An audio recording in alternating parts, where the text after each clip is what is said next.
Projeto Memórias do Comércio, de Ribeirão Preto, entrevista de Ricardo Camargo, entrevistado por Cláudia Leonor e Luiz Paulo Domingues.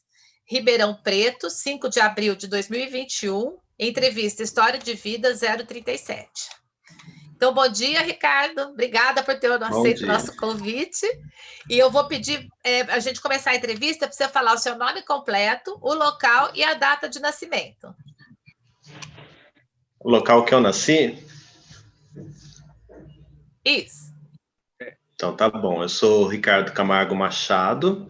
Meu nome artístico ficou só Ricardo Camargo. Sou nascido no dia 20 de novembro de 1968, em Lins. E o nome dos seus pais, Ricardo? O que eles faziam, assim, profissionalmente? O meu pai, ele era oficial do Exército, ele trabalhava ali na 6ª CSM, e lá em Lins ainda, ele fez a faculdade de odontologia, aí virou dentista. Durante um tempo ele ainda continuou como militar, mas depois ele ficou só com o dentista, né? Ficou só trabalhando como dentista. E minha mãe foi professora durante muitos anos, ela se aposentou como professora do Estado, inclusive até algum ano da minha vida eu resolvi estudar com ela, e foi bem difícil. Estudar com mãe não é muito fácil, não. É mais exigente? Muito, muito mais, né? E a intimidade é maior, então o negócio, o bicho pega. Ô, Ricardo, me fala uma coisa. O nome dos seus pais, dos seus avós, desculpa, maternos e paternos? O meu avô, por parte de mãe, chamava-se Agripino Alves Camargo, minha avó Hilda Cunha Camargo. O meu avô, ele morreu antes da minha mãe nascer, né? Então, a minha mãe, ela teve a infância mesmo com o avô dela. O avô, eu não vou saber dizer o nome, não, porque também não tive contato. E meus avós paternos eram de Lençóis, que era o Antônio Miranda Machado, e minha avó, Ondina Miranda Machado. Ambos têm histórias muito legais, assim, mas acho que não é o caso se quiser contar alguma coisa que você recorda. Ambos têm histórias muito interessantes, que eu digo assim, a minha avó, mãe da minha mãe, ela queria muito se casar com o Agripino, né, que foi o marido dela, pai da minha mãe, e eles tinham um pouco de receio, porque ele era de Minas, e já um pouquinho mais velho, então eles tinham receio de ter outra família, aquela coisa de 1940, né, e eles não... os pais dela não estavam muito dispostos a permitir esse casamento. E aí, enfim, ela já muito além da sua época, né, falou assim, não, vou casar, nem que seja para eu fugir, e acabou casando com ele. Ele trabalhava na empresa ferroviária, lá de Bauru. E aí, casou-se, engravidou da minha mãe, só que antes dela completar 9 meses, ele teve um acidente na ferrovia. E aí ele não sobreviveu e tudo mais, né? Bom, mas aí segue a história, tal, né? Grandes coisas aconteceram. E minha avó era apaixonada por um outro senhor, né? Ela era apaixonada, só que como ela tinha uma infância mais humilde, mais pobre, eles não queriam também que ela se casasse com esse homem que ela era apaixonada. E meu avô, de verdade, era o menino que levava a correspondência de um para o outro. Então, ela falava que ele era o garoto das cartas, né? Porque ele levava a correspondência dela para quem ela gostava e trazia para ela. Quando não deu certo, eles acabaram se aproximando e se casaram. E minha avó teve meu pai, meus tios, né? Minhas tias, tem 2 tias gêmeas que são super engraçadas, tudo mais, tal. Depois, meu avô morreu, né? Ela acabou indo morar em São Paulo junto com as minhas tias e um dia ela recebeu um telefonema.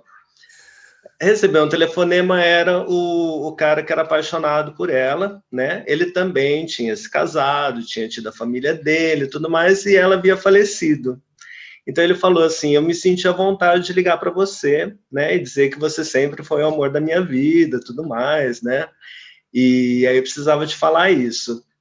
E ela ficou muito baratinada com a tal da história, né, desligou o telefone, ficou meio aquela coisa sem saber o que fazer, tudo mais, e passou um tempo que ela digeriu aquela coisa, falou assim, eu vou retornar, né, vou entrar em contato com ele. Ele havia morrido logo depois, Cláudia.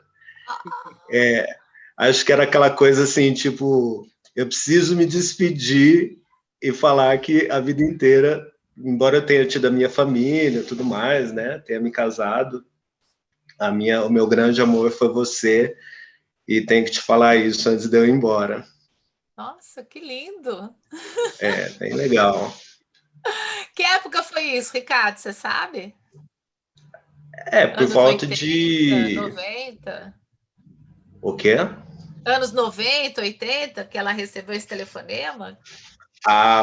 Pode ser que sim, é por aí, porque isso, as minhas tias que contam, né, a gente não tinha, assim, muito contato, e acho que ela me contou isso depois que minha avó havia falecido também, mas eu não me lembro direito, não. Eu me lembro mais da minha avó materna, que morava com a minha mãe, que faleceu mais ou menos ali por 2019.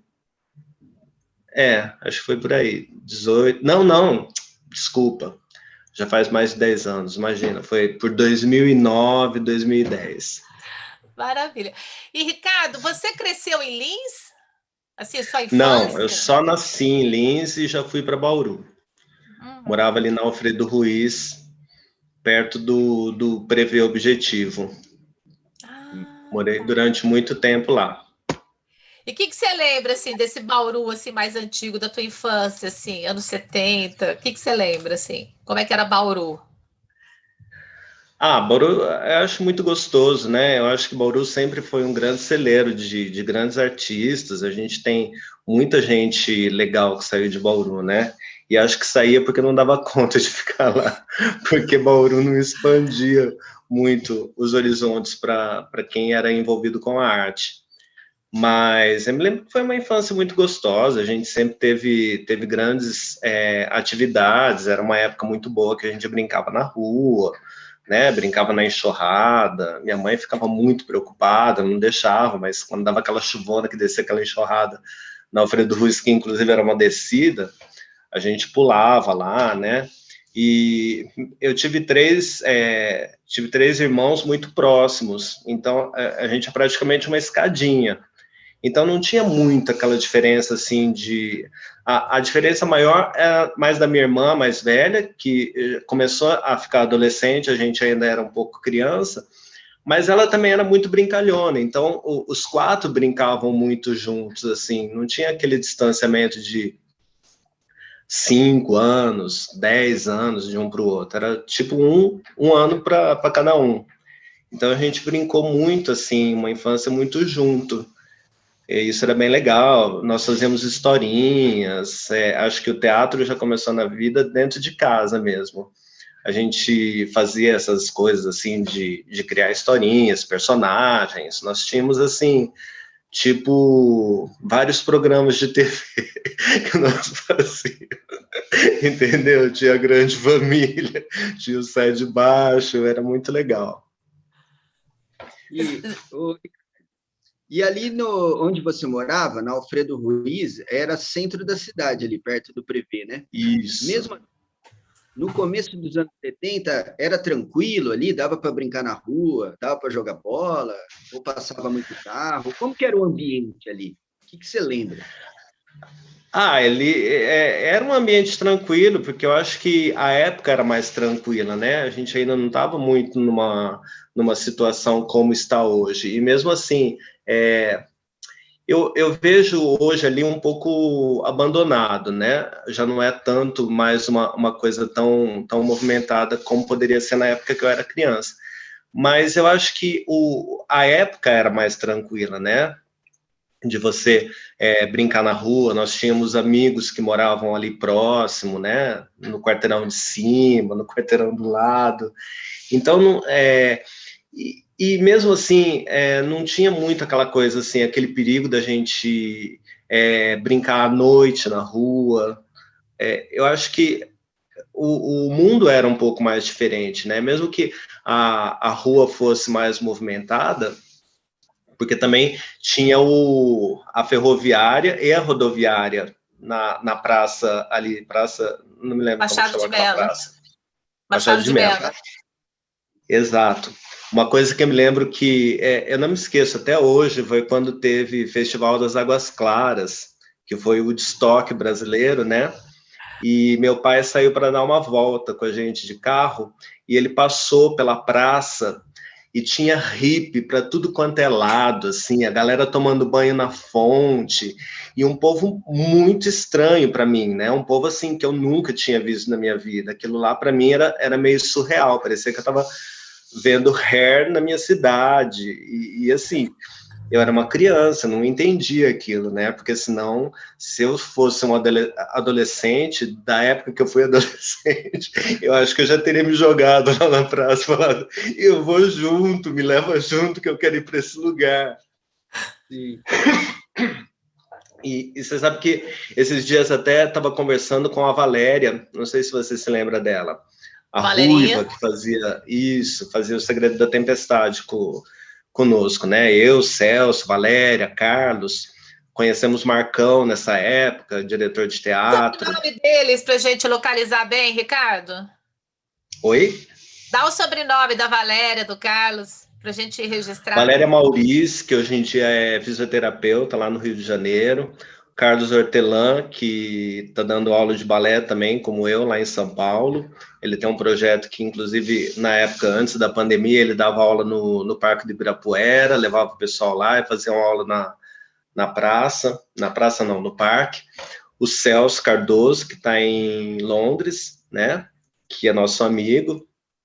E Marco Antônio Jaferes, né, que é diretor de teatro, inclusive já fez alguns filmes. Eu recebi até um portfólio dele esses dias, com algumas atuações dele em filmes, muito legal. E isso foi na adolescência, né, quando... Bom, não sei se você quer que fique assim ou se você quer que tenha uma cronologia. Não, tá ótimo, pode ir. Pode Porque seguir. o meu contato com o teatro, ele se iniciou mais cedo, né? Eu devia ter o quê? Uns 8, 9 anos, fazendo teatro nas peças de teatro da igreja, que a gente tinha aqueles clubinhos de reunião, tudo mais, e aí formava aquele espetáculo e apresentava para o pessoal da comunidade. Minha primeira peça foi Branca de Neve e eu fui o Zangado, não sei por que me escolheram para ser o Zangado, e eu tinha 2 falas. E era com aquele disco da coleção Disquinho, maravilhoso. Tanto que até mais para frente, aqui em Ribeirão, fizemos o espetáculo, usei essa gravação, foi muito legal. E aí, depois disso, fiz um espetáculo com o Farid, não sei se você se lembra dele. Eu acho que ele chegou a ser... Oi? Farid Mad. Farid? Mad. Não, Farid Abulaoui. Ah, não. Se não me engano, ele foi secretário de Cultura de Ribeirão, de Bauru. Eu acho que sim, ele trabalhou na Casa de Cultura, né? Sim, sim. Bom, enfim, fiz um espetáculo com ele, né? E nessa mesma época, eu conheci, através da igreja, desse grupo que eu tinha feito esse espetáculo com o Farid, conheci o Silvio Eduardo de Rosa Ramos, que era irmão do Renato Fabiano, oh meu Deus, do Renato Ramos, que depois acho que dançava com a Dalva, no Vitória Regia. E aí estávamos numa reuniãozinha de igreja, o Silvio comentou que ele estava fazendo balé. E eu não sei, eu acho que eu tinha uma recordação de balé, assim, eu vi o Baryshnikov na TV, numa chamada, quando ele veio em 77 para o Brasil, né? Tinha visto aquilo, fiquei encantado, e era uma abertura de comercial com Tchaikovsky, com um trecho de Tchaikovsky, do Quebra-Nozes, e ele dançava num fundo infinito, eu achei aquilo lindo, mas ficou guardado na minha memória. Depois a Kênia, que era daqui de Ribeirão, foi para Bauru, dançou um ano, né, com vocês, do Imagem, lá da Iola, e a minha mãe e a mãe dela ficaram muito amigas. E nós também ficamos muito amigos. Foi uma relação muito próxima, que aconteceu assim, em um ano a gente virou muito amigo, tanto que nós nos correspondíamos depois por cartas, a gente mandava carta um para o outro, tudo mais. E eu fui assistir um espetáculo de vocês lá no Luso. Foi um espetáculo que teve algumas coisas de Natal, teve realce do Gilberto Gil, teve Horizonte Perdido. Foi muito legal. Vocês dançaram com o Ricardo Gomes, que era do estágio. Eu me lembro de tudo. Cláudia, eu acho que eu fecho o olho, eu consigo ver o espetáculo na quadra do Luso. Foi muito mágico para mim. Realce do Gilberto Gil, né? Realce do Gilberto Gil. Sim, com umas roupas que tinham uns babados coloridos, uma roupa branca com babados macacão coloridos. Macacão branco. Exatamente, de uma perna só e um braço só. E tudo isso foi ficando na minha memória, né? Aí a Kênia foi embora, a gente continuou em contato por cartas, e nessa época eu conheci o Silvio na comunidade, lá na igreja, tudo mais, e ele me falou que estava fazendo balé no BTC, no tênis. E eu falei assim, eu acho que eu gostaria de fazer, mas eu tenho um pouco de vergonha, né? Se eu tivesse alguém para ir junto, eu iria. E aí ele falou assim, eu tenho aula segunda-feira, se você quiser ir comigo, né? E fui. E aí fui segunda, terça, quarta, quinta, e não parei mais, né? Eu fazia todas as aulas do dia, fazia aula com adulto, fazia aula com criancinha, fui fazendo, né? Não parei mais. Dancei durante 2 anos com a Dona Ruth, e foi uma grande mestra para mim, porque Dona ela, assim... Rutinha, né? Isso. Dona Rutinha, ela me ensinou muito mais do que a dança, assim, ela me ensinou gostar da dança, ela me chamava para ir aos finais de semana na casa dela e escutar música clássica, então ela foi meio que alimentando aquela coisa em mim. Uhum. E aí depois de alguns anos, acho que 2 ou 3 anos eu dancei com ela, acho que 3 anos.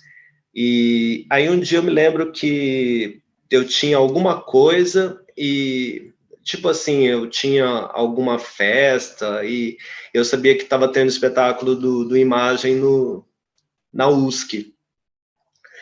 E aí eu saí correndo, cheguei no meio do espetáculo e vi Tropical, do Marco Antônio. Não estou te escutando.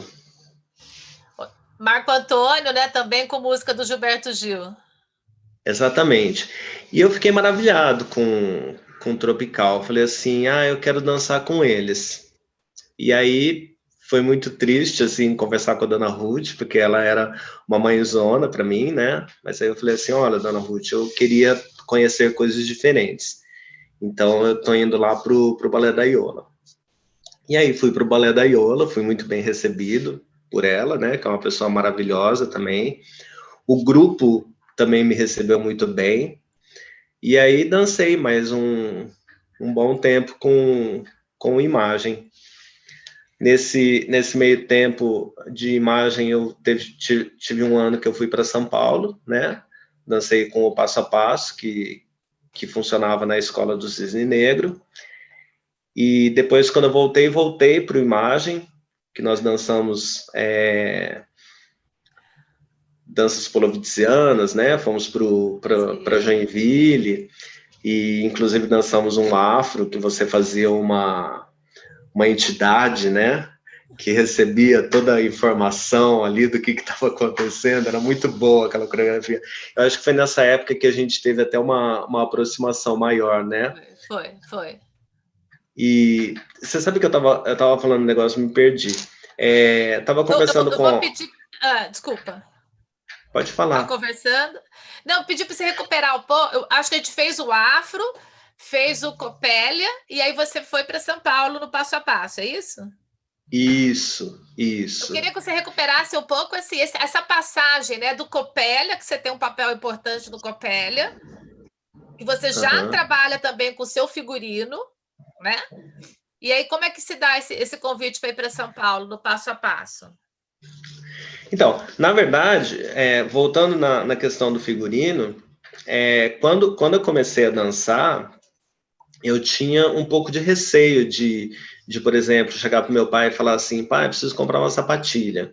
Então, durante um tempo, eu fiz as minhas sapatilhas, porque a minha avó costurava, né? Sempre admirei muito o trabalho dela ali costurando.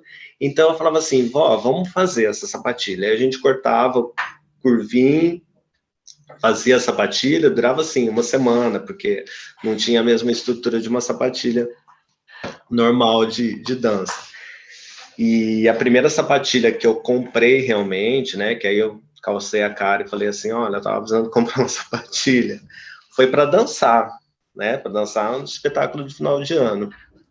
Mas, então, a minha coisa com a costura já começou a surgir por aí, né, eu fiz as minhas sapatilhas, aí às vezes eu queria fazer algum figurino, eu também não pedia dinheiro para comprar figurino, porque como minha avó costurava, e lá em Bauru, tinha uma certa liberdade maior de cada um fazer o seu figurino, se tivesse essa possibilidade, né?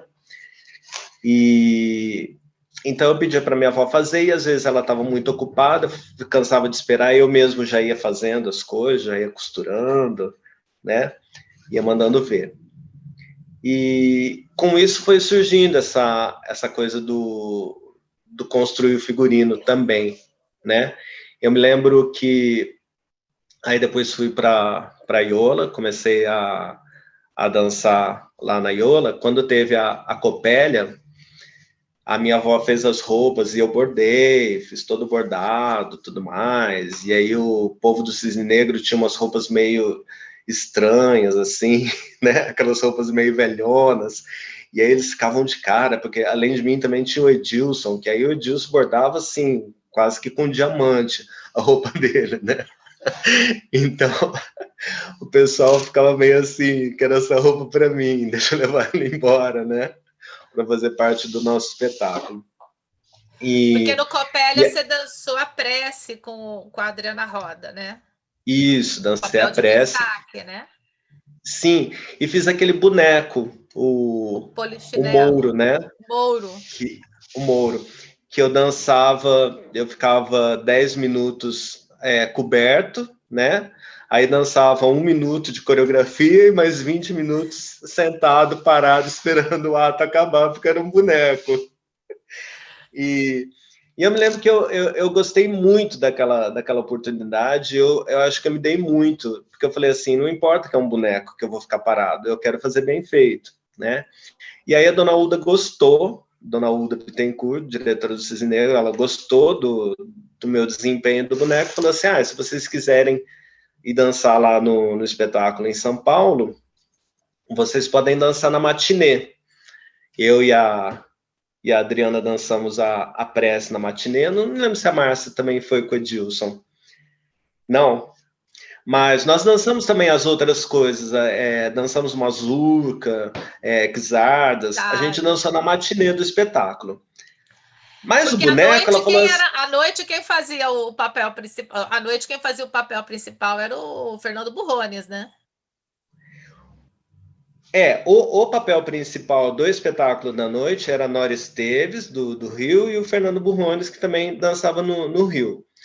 Na matinê foram os bailarinos lá do Cisne. Mas tipo o Dr. Copélios, as amigas, eram todos do Cisne Negro mesmo, né? Os bailarinos do Cisne Negro. À noite, era só o Passo a Passo que dançava, como um espetáculo normal de companhia. E alguns alunos da escola. Na matinê, aí tinha criança, cachorro, gato, periquito, tudo mais. E aí, quando nós chegamos lá, a dona Uda pegou e falou assim, você vai fazer o boneco à noite também, né, no espetáculo principal. Assim. E até a Iola comenta que até o Burrones elogiou o meu desempenho lá do bonequinho.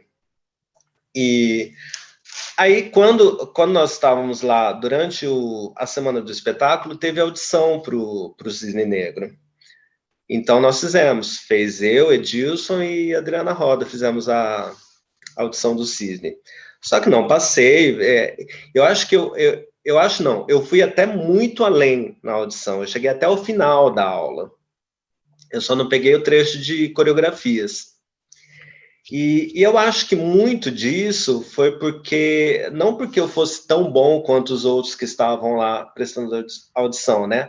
Mas porque ela ela sentiu aquela confiança, falou assim, eu vou dar esse crédito para esse menino, porque eu vi que ele se empenha, né? Que é uma coisa que eu acho que rola muito hoje em dia na questão de trabalho da dança, né? Você vê muito nas competições, é muito mais fácil você conseguir uma premiação se você está lá, assim, fazendo todas as aulas, se você está sendo visto pelos professores que vão te avaliar, do que se você for um desconhecido, né? Se você for um desconhecido, você precisa ser, assim, o top 100 para você se realçar na frente daqueles que já estão sendo vistos, que você vê como trabalha, como faz aula, e eu acho que rolou isso, né?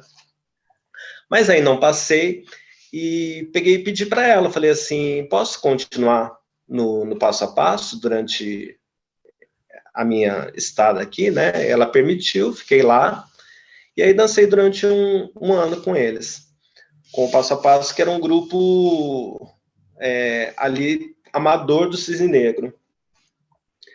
Só que não levei à frente, assim, não fiz tanta aula como eu deveria fazer, acabei me perdendo meio naquela coisa de São Paulo, né? Naquela coisa grande de São Paulo e tudo mais. E aí fiquei meio decepcionado no final do ano, voltei. Quando eu voltei, que nós dançamos o afro, que aí a Iola trouxe o Pompeu para montar o afro, e também trouxe Maestro Ordones, que montou danças polovizianas. Então foram duas coreografias que nós Esse levamos para afro foi o Joinville. Pitanga, esse segundo afro foi o Pitanga, não foi? Não, amiga, eu não dancei o segundo afro. Eu só dancei o primeiro, que foi o José Augusto Pompeu, que era louquíssimo, né? Ele chegava na sala, ele começava a dançar, assim, ele falava, né? Ele ia meio que se comunicando com a gente, com uma linguagem que você não sabia o que ele estava falando, e aí ele montou aquele trabalho maravilhoso. Quando veio Pitanga, eu já não estava mais em Bauru. Em Bauru. Eu estava eu estava em São Paulo, perdão, foi antes. Eu já me confundi. Não, tudo bem. Ô, Ricardo, Acontece. eu gostaria de pedir, assim, porque você já está na sua carreira artística, né? Antes que ela continue até onde chegou, eu queria retomar um pouquinho no passado, quando você foi para a carreira artística, mas antes você frequentou escola, tal, né? Como é que foi essa época de escola? Você chegou a pensar em outra carreira que não fosse a carreira artística, né? Antes disso, que disciplinas você se dava melhor na escola? Como que foi a época da escola? Olha, eu era um aluno normal, assim, nunca fui um aluno super, né?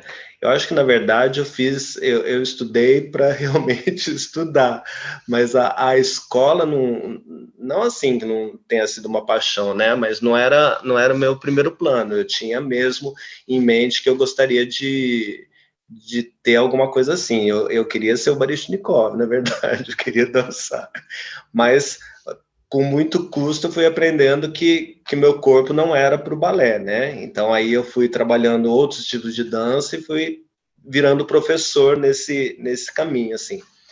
Mas no colegial, quando eu passei para o primeiro colegial, a minha mãe ela falou assim, olha, seria legal você fazer alguma coisa que te desse pelo menos algum diploma que num plano B você possa utilizar.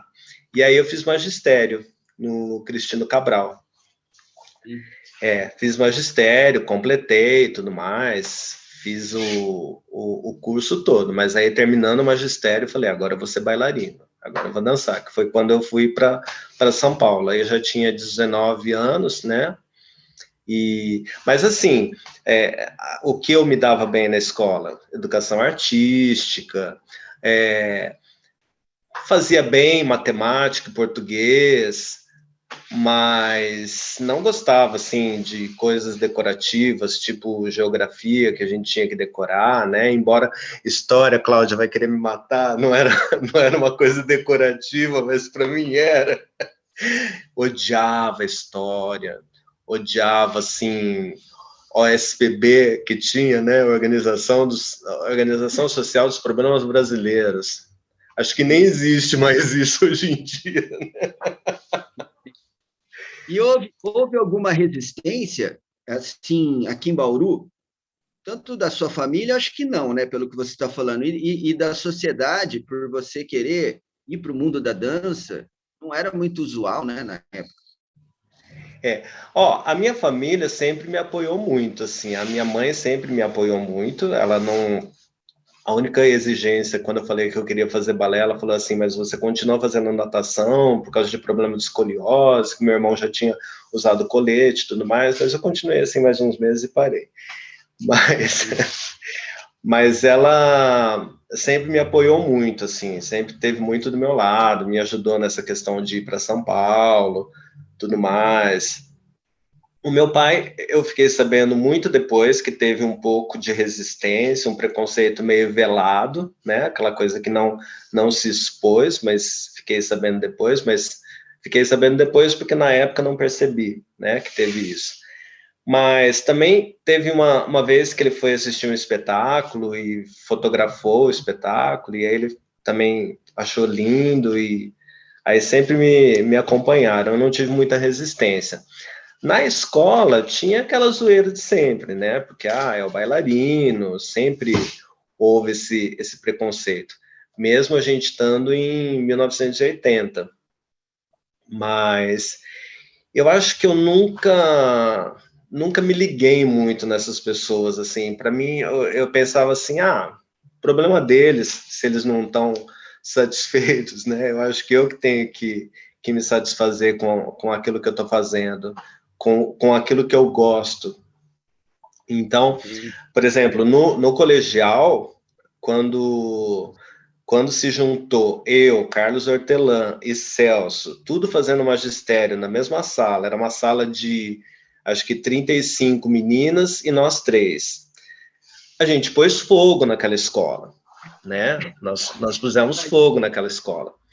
Eu era ainda um dos mais comportadinhos da turma, mas Celso, principalmente, nossa, uma loucura, assim. Eu me lembro que teve uma vez que tinha o centro cívico, né, que era aquele grupo de pessoas que administrava as coisas da escola, tal, tudo mais, e eles entraram com uma moda que no intervalo você podia levar a música que você queria tocar no intervalo. E aí tinha acontecido Fama, aquele filme, né, Fame, e tinha uma música que acontece no refeitório, que eles começam a bater caixinha, e aí começa a bater mesa, e aí um começa a dançar, e vira uma loucura dentro do refeitório. Eles falaram, vamos fazer igual na escola.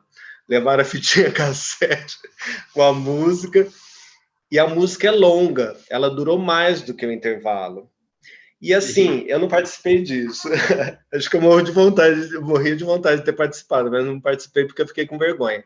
Mas Celso, Carlos e Alexandra Aiello, que é daí de Bauru também, que estava na época estudando também no mesmo colégio, eles pegaram fogo naquela quadra, as pessoas se reuniram embaixo, se reuniram em cima, e foi uma loucura da servente lá apertar o sinal para terminar o intervalo, e eles não pararem, e as pessoas começarem a vaiar ela, porque ela estava apertando o sinal e não queriam. E aí teve um momento que ela falou, não dá mais, tem que parar, e eles começaram a jogar moedas para eles. Foi uma coisa muito louca. Esse Celso andava com um chapeuzinho coco, catou todas as moedas, foi lá, despejou assim na sala da diretora, falou assim, Tó, isso daí é para ajudar a PM, né? Que era uma coisa que você tinha que pagar, né? Tipo uma contribuição que você tinha que pagar. Então foi isso, assim, mas eu acho que eu não ligava muito para as pessoas, não, mas o preconceito sempre existiu, lógico. Era, eram as garotinhas, né? As borboletas do colégio. E a gente voava assim mesmo e falava para eles se virarem e ficarem na deles, nós não estamos nem aí com vocês. Tá certo. Legal. Eu vou passar para a Cláudia, mas antes queria falar que o Giaferi, que você citou, ele é um grande artista aqui, né? Em Bauru. A Sim, Cláudia assistiu comigo o filme Relógios Adiantados. Ele é o prefeito. Lembra do filme, Cláudia? Ele é o eu achei que prefeito. a Cláudia conhecesse bem o Marcos, porque a gente Não. teve uma relação conjunta assim, muito grande. E já que você falou do Marcos, né? Uma coisa que ficou lá para trás que eu ia falar. Eu, eu tive muita sorte de conviver com muita gente louca, muita gente assim que sempre deu asas para a imaginação, né? E o Marco foi uma pessoa que contribuiu muito para a gente com isso, porque nós fizemos um espetáculo que ele faz até hoje, que é o Segredo da Tempestade, e, e ele conduzia é, nós, como elenco, ele conduzia muito bem, ele fazia a gente sonhar com isso. E não só o Marcos, como muita gente, né? E hoje em dia eu penso assim, eu acho a juventude hoje, né, a galerinha adolescente, muito alienada no celular, né? Aquela coisa assim, muito Instagram, muito Facebook. Nós também temos ficado assim, com essa imposição da rede social. Mas naquela época, quando a gente era adolescente, como não tinha isso, as amizades de contato pessoal eram muito mais valiosas. E eu sempre conheci gente muito louca, né? Porque não era todo mundo que catava uma fita e colocava lá no Na intervalo e quadra. saía dançando e jogando moeda e catando a moeda depois para dar. É, a gente tinha umas coisas assim, mesmo o pessoal do Imagem, nós fazemos festas maravilhosas. Nós fizemos uma festa uma vez que se chamava Festa do Irreconhecível. Então você tinha que ir irreconhecível para a festa. E aí, as pessoas, tanto que eu e o Celso, que está em Londres agora, que demos a ideia do tema, né? Nós éramos os mais reconhecíveis da festa, porque o povo entrou numa viagem de colocar máscara de borracha e de deformar o corpo, e aí as pessoas chegavam e pediam para os pais deixarem assim a um quarteirão de distância para não ver o carro que você estava chegando e saber quem que era, porque todo mundo sabia o carro de todo mundo, né? E a gente não tinha carro porque era tudo menor de idade, então os pais que levavam. Então assim paravam um quarteirão de distância, e aí você via aquele ser chegando na festa, assim, correndo, né, para chegar rapidinho. E durante mais ou menos uma meia hora, não se ouviu a voz de ninguém, porque ninguém queria dar o som, para também não reconhecer a voz. Então ficou assim aquela festa louca, porque parecia uma festa de monstro, e que ninguém se comunicava, que ninguém queria se confessar, né? E aí tivemos um amigo secreto, e amigo secreto você tinha que descobrir quem era o teu amigo secreto, a pessoa que você tinha tirado. E eu tinha tirado a Adriana Roda, que dançava comigo, né, que era a minha partner. Eu fui em todas as pessoas da festa, menos nela, porque ela fez corcunda, ela colocou máscara, ela colocou luva. Eu jamais poderia imaginar que era ela. Foi muito legal. Legal. Marcou, né? Muito, muito, muito. Mas a gente era muito. Nós fizemos uma apresentação para Iola, dancei com você, não foi, Cláudia? Nós fizemos um Foi. padedê, eu dancei fazendo a mulher, a Cláudia dançou fazendo o homem. Nós fizemos essa apresentação no aniversário da Iola, que era a nossa professora. O Tinha um padedê menino, do Don Quixote. sim, padedê de Don Quixote, fiz um coque postiço. E eu me lembro que tinha um moço fazendo balé nessa época, que ele era muito grande, e nós emendamos 2 saias nele, ele fez a morte do cisne. Foi uma coisa muito louca, né? Hoje em dia você não vê mais as pessoas fazendo isso, assim, essa viagem, essa brincadeira, esse lúdico, que é uma coisa que enriquece muito o nosso futuro, né? O nosso adulto de hoje em dia. Esse da Iola foi porque era aniversário de casamento dela e do tio Maurício, e o tio Maurício estava viajando e a gente não queria que ela ficasse sozinha. Olha que legal, não me lembrava disso. Não foi? Acho que sim, se você tá falando, eu concordo. Não que eu lembro. Exato. E teve outras festas, né, Ricardo? Assim, a festa das cabeças. Não nem lembro disso. Ia tudo com um chapéu diferente, cada um com um chapéu diferente. Eram muitas festas, né? Me lembro da festa do Chique Cafona, que eu tenho uma foto maravilhosa. Eu, você, Adriana, Gilberto, muito legal. Ai, depois eu quero essa foto pro projeto. Teve festas que a gente fez coral, né? Porque a Iola queria botar a gente cantando, então fez coral, vamos cantar. É isso. Ô, Ricardo, aí você voltou para Bauru, depois dessa experiência do passo a passo, você retoma no Grupo Imagem, né? E aí também você retoma com uma outra experiência, assim, você vai coreografar, se não me engano, como é que a sua carreira como professor e coreógrafo se desenvolve? Não cheguei a coreografar, não. Acho que eu cheguei a fazer, assim, algum teste. Tive vontade, né? Mas como fiquei só um ano, eu comecei a dar aula. Tanto que a Iola me lembra que eu dava umas aulas, assim, enormes, de 2 horas e meia, 3 horas, né? Aquela falta de experiência, né? Que você quer dar tudo.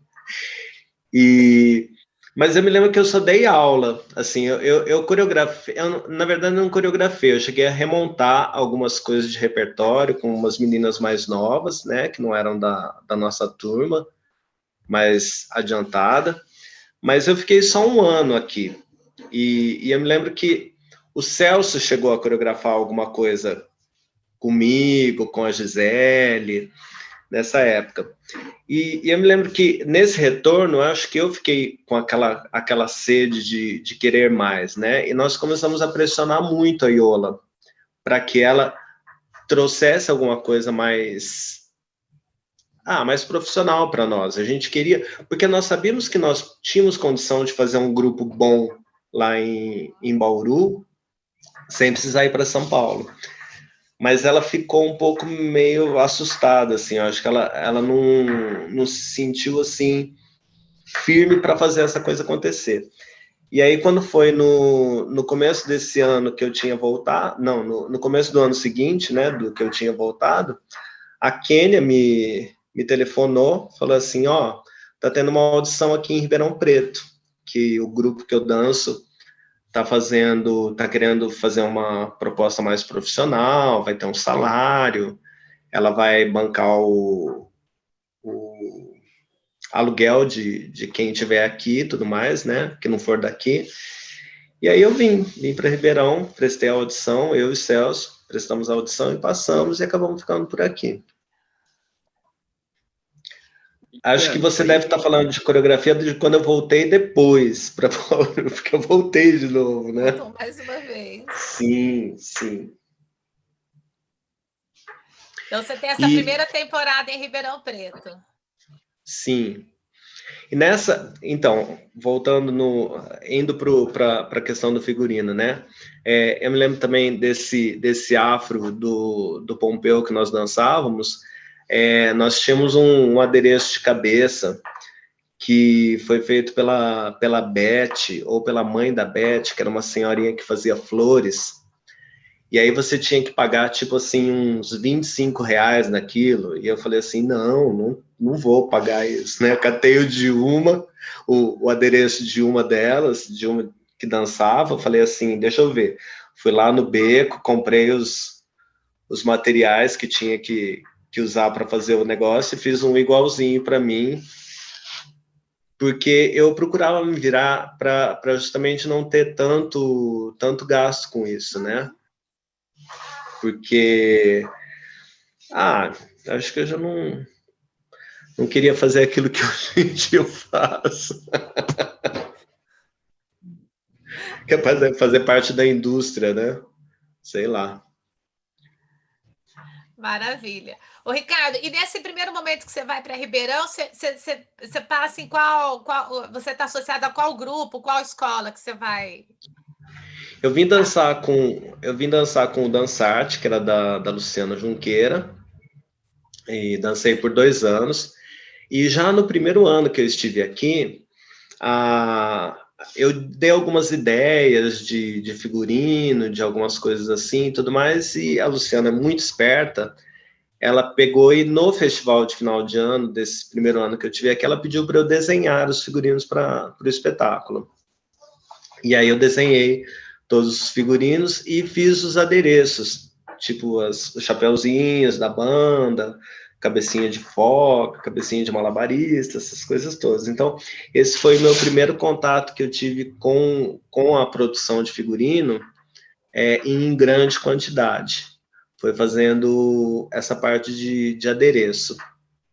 Depois, no ano seguinte, nós tivemos o Mágico de Oz, e aí ela já deu para a gente a possibilidade de fazer cenário também. Inclusive, nós fizemos algumas coisas, alguns cenários para o Mágico de Oz, mas foi uma coisa bem alternativa, assim, algumas coisas até acabaram não dando certo, e ela mandou fazer cenário de papel da última hora lá, daqueles telões, né, para ocupar mais o palco, né, do que aquela coisa alternativa que a gente tinha feito. Mas fizemos já algumas coisas assim, tipo a cestinha onde as crianças vinham, né, os ovinhos do Mágico de Oz, aquela coisa toda, a casa que voava. Eu e o Celso, né, começamos a trabalhar com isso. E aí eu fiquei 2 anos com esse grupo, Dansarte, com a direção da Luciana. Aí ela teve alguns problemas, ela não quis continuar com o grupo, e o Anselmo Zola, que inclusive hoje em dia faz muito jurado da Dança dos Famosos no Faustão, todo ano ele está lá como jurado. Ele era daqui de Ribeirão, né? E aí ele dançava com outro grupo, que também era um grupo muito bom daqui de Ribeirão, que se chamava Ad Libitum. Só que ele não estava satisfeito com o grupo, aproveitou que a Luciana tinha deixado o Dansarte meio que em aberto, ele falou assim, olha, deixa a direção do Dansarte comigo, eu pego essas pessoas que estão perdidas, assim, que eram 7, né, que ele selecionou, falou assim, vou pegar essas 7 pessoas e vou usar o nome, porque o nome já tem uma certa projeção para festival de dança, né, esses festivais competitivos, tudo mais, a gente não vai chegar como um desconhecido, né, vai chegar como o Dansarte que já existia. Ele só está com outra direção e um elenco mais enxuto, que não era aquele elenco tão escola de dança, né, era um elenco mais disponível, pretendendo fazer uma coisa mais profissional. E em alguns meses, acho que em 2 meses, nós montamos um espetáculo inteiro. Foi inclusive a primeira vez que eu coreografei um solo, que era com uma música do Império do Sol. E aí Anselmo era muito bom coreógrafo, até hoje, trabalha como coreógrafo até hoje. Montou, acho que 2 coreografias, aí tínhamos coreografias da Pat Brown também, que era lá do Balé da Cidade, dançou profissionalmente, já estava aqui em Ribeirão há algum tempo. E fizemos esse espetáculo e foi uma coisa muito legal, assim. Também trouxemos a Soraya Sabino, que era de São Paulo, que eu tinha trabalhado com ela lá no Passo a Passo. Aí ela veio para Ribeirão fazer um trabalho que eu sugeri que trouxessem ela, porque ela tinha a capacidade de reunir bailarinos de todos os tipos, de todas as condições técnicas e fazer um trabalho bonito. E ela fez um trabalho para a associação, o Anselmo já catou ela e falou assim, vem aqui coreografar para nós também. E aí, ai meu Deus, acabou aqui, peraí, desculpa. Tô aqui, né, ainda. A tela apagou. E fizemos muito sucesso com esse grupo durante 2 anos, com a direção do Anselmo. E aí o Anselmo resolveu casar com uma das bailarinas do grupo, com a Adilênia. E os dois se casaram e foram para a Europa. E eu acho que eu estava muito firme com aquela coisa de ser um profissional junto com ele, que dava muito essa firmeza do grupo e tudo mais. E aí, quando ele foi embora, eu falei assim, acho que eu não estou mais afim de ficar batendo nessa tecla do ser bailarino, né? E eu já tinha começado a dar aula, porque quando nós perdemos o nosso salário lá do Dança Arte, tivemos que arcar com as despesas de moradia e tudo mais, eu fui procurar aula na escola que eu dou aula até hoje, né? Já fazem quase 35 anos que eu dou aula no estúdio Carla Petroni. E aí foi isso. Aí eu falei assim, vou continuar dando aula. Aí que eu comecei a trabalhar mais coreograficamente, e foi quando começou a ficar mais forte essa questão da confecção de figurinos. Ô, Ricardo, mas assim, você falou, né, do adereço, lá do afro, né, do pompeu, tudo assim, tudo muito autodidata? Você foi aprendendo por conta própria? Como é que você foi se dando essas descobertas, a sua formação? Olha, a questão da costura veio da minha avó, né, que eu sempre vi muito ela fazendo as coisas, e sempre fiquei ali do lado, observando como que era, como que fazia, como que não fazia. Às vezes eu já ia na frente e fazia o que eu queria, porque ela não estava com tempo. E eu também tive uma formação muito legal no SESC. Durante uns 2 ou 3 anos, eu frequentei uma oficina lá no SESC que se chamava Oficina de Criatividade. E lá eu trabalhei com duas pessoas muito artísticas, que era a Ana Neres Brandão, eu acho, e a Silvia, não me lembro, a Silvia Azevedo. E elas me ensinaram muitas coisas, assim, como fazer coisa com tampinha, como fazer coisa com plástico, como fazer papel machê, coisas que eu uso até hoje, né? Então, na verdade, sempre foi uma coisa que eu gostei muito, esse trabalho manual. Então, como eu gostava muito de fazer, e eu tive essa formação tanto dos dois lados, e sempre fui muito curioso de querer fazer isso, porque é uma coisa que eu gosto muito de fazer. Às vezes são coisas que dão muito trabalho, né? Às vezes você vai fazer um adereço, tem um cara aqui em Ribeirão, o Deco, ele faz adereço, e são coisas que você vê que ele faz em 1 minuto, e que dão muito efeito, que ficam maravilhosas, né? E às vezes as coisas que eu faço demoram assim dias para eu conseguir ficar pronto, porque daí eu quero empapelar, eu quero fazer uma coisa que dure bastante tempo. Por exemplo, tem um balde aqui, ó. Isso daqui era um cachepô que eu fiz, né? Que eu coloquei as coisinhas para dar o relevo, e aí empapelo, porque eu quero uma coisa que fique para você guardar para uma possível reapresentação, ou para daqui 10 anos você pode. Isso daqui tem 10 anos, entendeu? Então, são coisas que você guarda e você tem um acervo para utilizar depois. Mas eu creio que surgiu disso, assim, de curiosidade de fazer e de gosto mesmo, de gostar de fazer isso. Eu não me importo com o trabalho, assim, com a coisa ser trabalhosa. Eu gosto do efeito que dá no final, né, de você olhar e falar assim, nossa, ficou lindo, né? E tive essa experiência do SESC. Então, por exemplo, a maior parte das coisas que eu faço, eu uso garrafa PET, eu uso jornal, uso o resto de coisa, ou uma outra garrafa.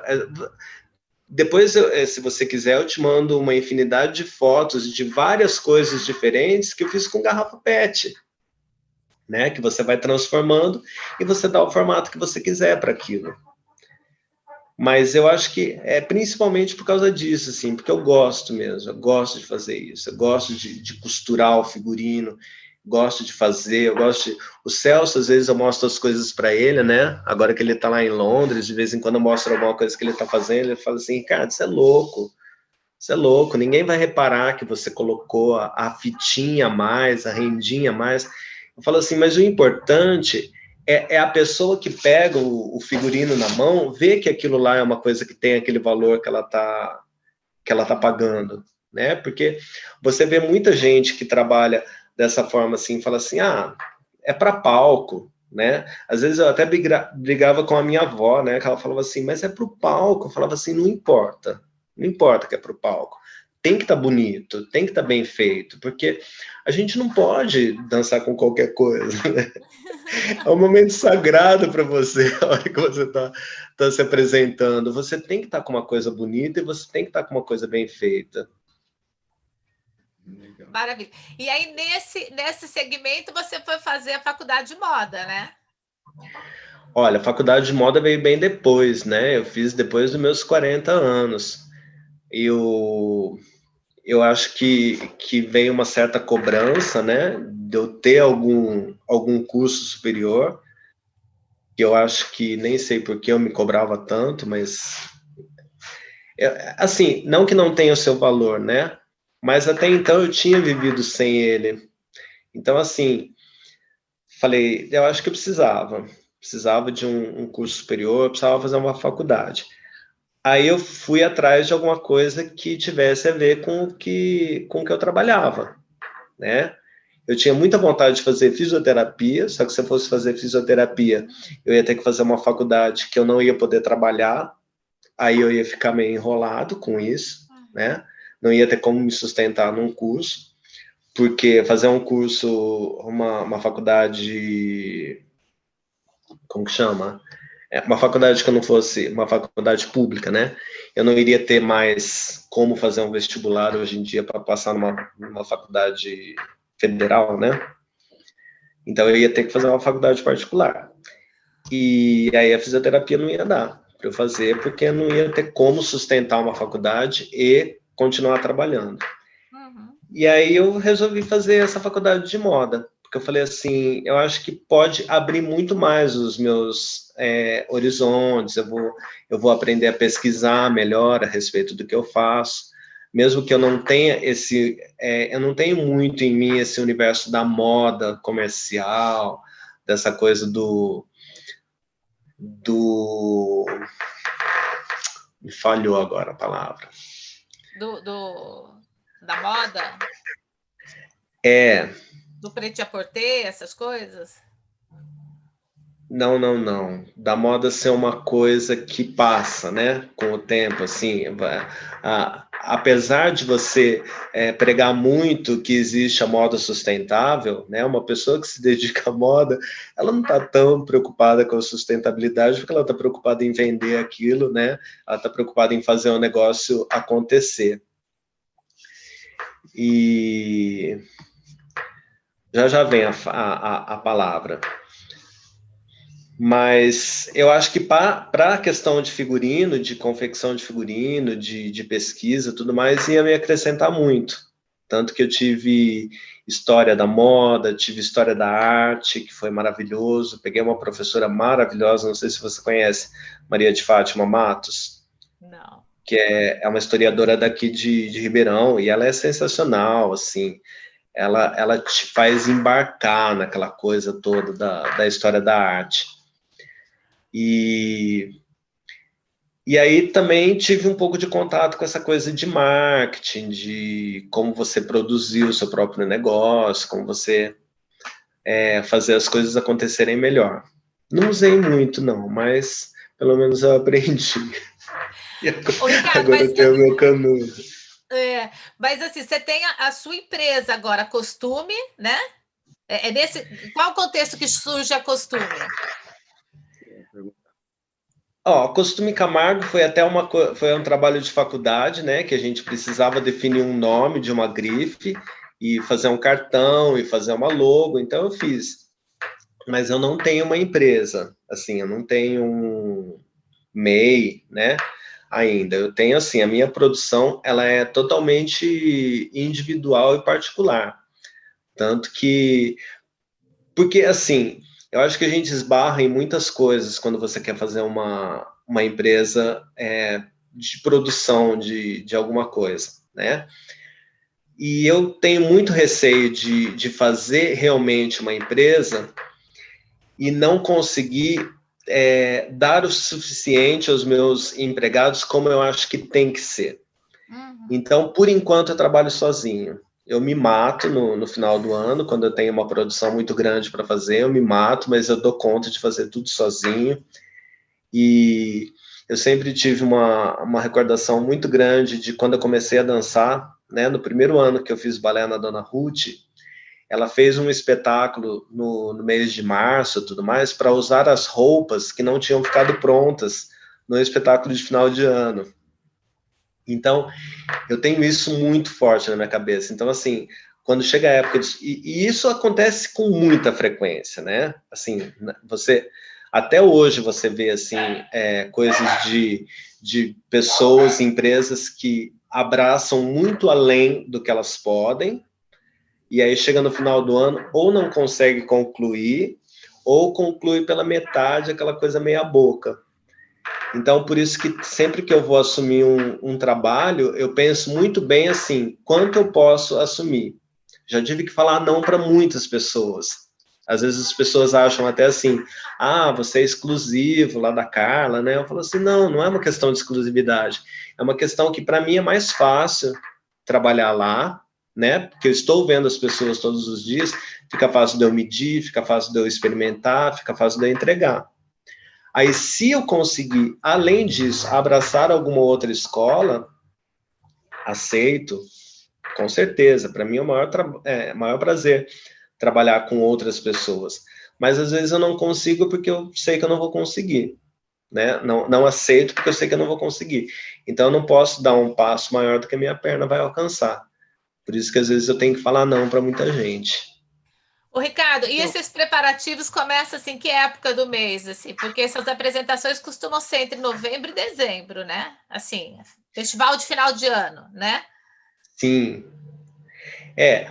Lá na escola, que é onde, no estúdio, Carla Petroni, né, que é onde eu trabalho, a gente começa a falar isso em março, assim, começa a pensar o que vai ser feito, aí como eu vou fazer o figurino, em março eu já começo a desenvolver os figurinos, por quê? Porque a gente precisa ter o desenho, ter noção do que vai ser feito, para passar isso para aluno, para passar para os pais dos alunos, eles darem o retorno. Isso tudo é muito demorado, porque tem gente assim que vai responder isso em setembro, em outubro, às vezes em novembro, e o negócio precisa estar sendo feito, né? Porque você não pode deixar para fazer a produção toda em novembro, senão eu não vou conseguir, aí não vou conseguir mesmo.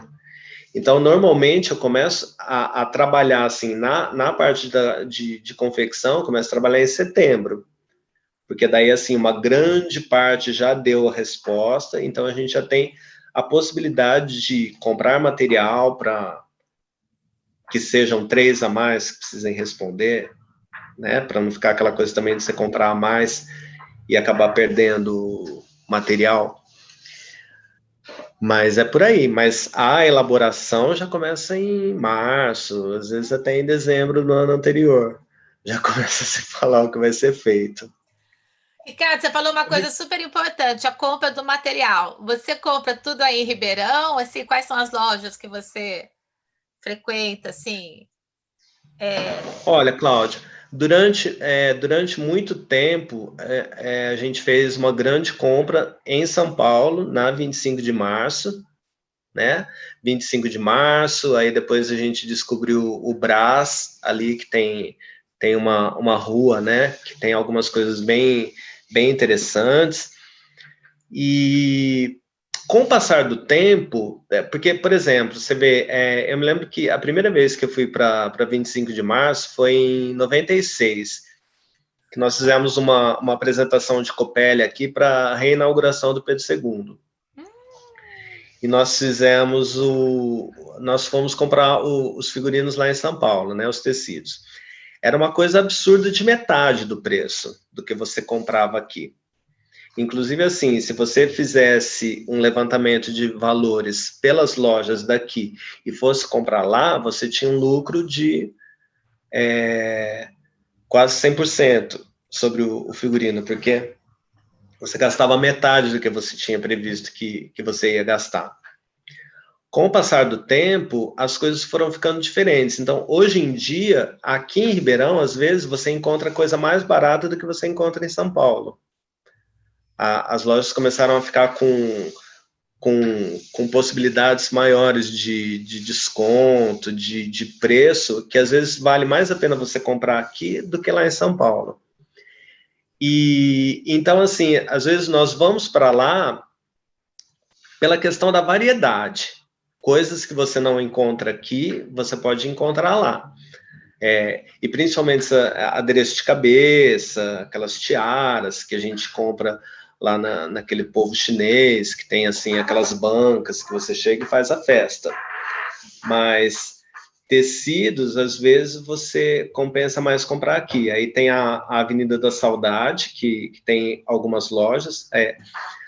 Na verdade, o centro comercial de tecidos tem ficado a Avenida da Saudade, aqui, porque antes, lá no centro, tinha algumas lojas, mas de um tempo para cá, eu creio que essa coisa do prêt-à-porter, né, de você comprar uma roupa pronta já e que se adapte ao seu corpo bem, fez cair um pouco em desuso essa coisa de você comprar o tecido e levar para a costureira fazer uma roupa para você. Então, as lojas começaram a servir quase que basicamente só para isso, só para figurino de final de ano, ou talvez festas de 15 anos, mas que você não tem... por mais que você tenha todo final de semana, você vai fazer uma roupa para uma, né? Você não vai fazer uma roupa para 20 pessoas que vão na festa, porque grande parte das pessoas já compra vestido pronto, às vezes até mesmo lá no Brás, né, que tem aquelas roupas de festa que você compra por um preço que não vai valer a pena você comprar um tecido e mandar uma costureira fazer. Vai ficar muito mais caro. Então, as lojas foram minguando nessa questão de oferecer material para costura. Então, hoje em dia, lá na Saudade, tem algumas lojas que ainda trabalham com tecidos. E hoje em dia também você encontra muito loja de tecido para patchwork, para costura criativa, fazer essas coisas que a galera está fazendo muito hoje em dia. E a parte assim de acabamento, de aviamento, de bordado, você pega em São Paulo também ou em Ribeirão? Sim, essa parte de aviamento também é mais interessante lá, porque às vezes aqui, como não tem tanta saída, eu acho que ainda São Paulo, como deve atender muito também a questão do carnaval, também lá em São Paulo você vê que eles atendem muito assim as festividades, né? Então, assim, tem muita saída para carnaval, para Halloween, para Páscoa, para Natal. Então, acho que por isso que ainda sobrevive forte essa questão do comércio de tecido. Mas aqui fica um pouco mais restrito. E tem uma coisa também que eu tenho notado, é que tem muita coisa que parou de ser produzida com o tempo. Então, às vezes, assim, você queria aquela renda que você tinha comprado lá em 1996, você não encontra mais. Por quê? Porque com essa coisa de não estar mais saindo, de não estar mais produzindo tanto, são coisas que as empresas não têm mais a possibilidade de continuar produzindo, porque vai ficar estocado, né? Vai ficar parado. E aí eles param de produzir. Então, às vezes, tem coisas que você pensa assim, putz, mas tinha aquele material assim, assado, tal, que era ótimo para fazer tal coisa. Ah, não fabrica mais, não tem mais, porque não tinha por que continuar produzindo, né? As pessoas não consomem para o que... com aquela necessidade da gente produzir uma grande quantidade, né? Que valesse a pena. Não sei se você me entendeu. Uhum, uhum. Ô, Ricardo, e você Oi. você montou o ateliê, você já montou especificamente para prestar serviço para Carla Petroni, para a escola que você trabalha? Ou você tem mais clientes? Como que é esse seu lado comerciante? Você tem outros clientes? Você faz propaganda no Facebook sobre o que você faz? Como que é? Eu faço, mas é como eu falei anteriormente, né? Como eu trabalho sozinho, às vezes eu não tenho como atender muita gente, né? Então, eu atendo mais ao Studium porque eu tenho essa facilidade de estar próximo. Então, para mim, é muito mais tranquilo atender essas pessoas que eu estou vendo todos os dias, porque eu vou para lá dar aula, do que atender uma escola em que eu vou precisar achar um horário extra para eu ir até lá, aí eu tenho que tirar medida. Por exemplo, aí você vai, nem sempre todos os alunos estão, então aí você precisa ir uma vez, tirar medida, aí quando você vai para experimentar a primeira vez, fazer a primeira prova, você tira a medida de quem não tinha tirado, aí você tem que voltar para fazer uma primeira prova, entendeu? Então, como isso acaba dificultando um pouco essa ida e vinda, eu acabo não assumindo tanto compromisso com outras escolas.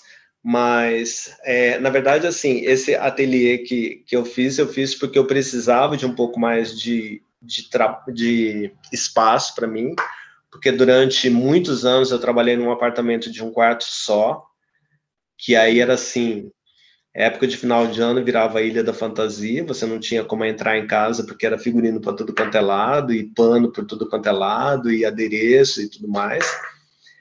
Então eu precisava de um pouco mais de espaço. Então, lá na outra casa que eu morava, eu cheguei a fazer um salão para eu poder ter mais liberdade para costurar.